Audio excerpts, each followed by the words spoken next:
तर हा ॲक्च्युली ना भोगीचा व्हिडिओ आहे. भोगीच्या आदल्या दिवशीचा व्हिडिओ आहे. तो अचानक भेटला मला आणि मी तुमच्यावर मला वाटलं हा शॉर्ट व्हिडिओमध्ये तुमच्यावर शेअर करावा. तर मस्त अशी मी आता संध्याकाळी छान तयार झाली आहे, कारण की मला आणायला जायची आहे भोगीची भाजी.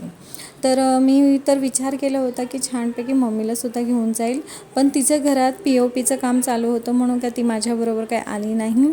आणि मग मला एकटी जायला तर आता खूपच कंटाळा आला, कारण की आपण काही विचार केलं ना तर मग असं वाटतं की मग आता कोणतरी सोबत हवा. म्हणून मग पटकन मी मुलाला कॉल केला आणि त्याला मी माझ्यासोबत घेऊन गेली, कारण की मम्मीच्या नंतर मला जर कंपनी कोणाची आवडत असेल तर माझ्या मोठ्या मुलाची सोहमची आवडते. भोगीच्या आदल्या दिवशी जे काही भाज्यांचं असं कलरफुल जे काही असं मस्त मांडून ठेवलं होतं ना, बघून असं वाटत होतं की काय काय घ्यावा, कारण खूप काही गोष्टी असतात ना सगळ्या त्या बाजारामध्ये आपल्याला. मग सगळं घेतलं, गाजरसुद्धा घेतले, वाटाणेसुद्धा घेतलं, इतकं सगळी शॉपिंग केली मी, बाजार हाट केला मी की माझी बॅग ॲक्च्युली इतकी गच्च भरून गेली की काय विचारायला नको. मग आता ही जड बॅग कोण उचलणार.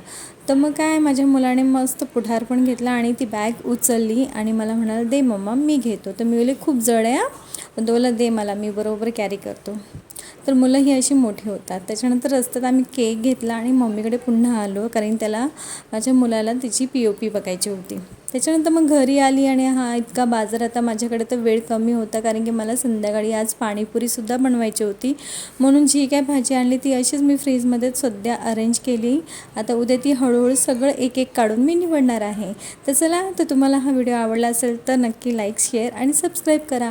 आणि भोगीचं जेवणसुद्धा माझा हा व्हिडिओ बघून घ्या तुम्ही. चला बाय.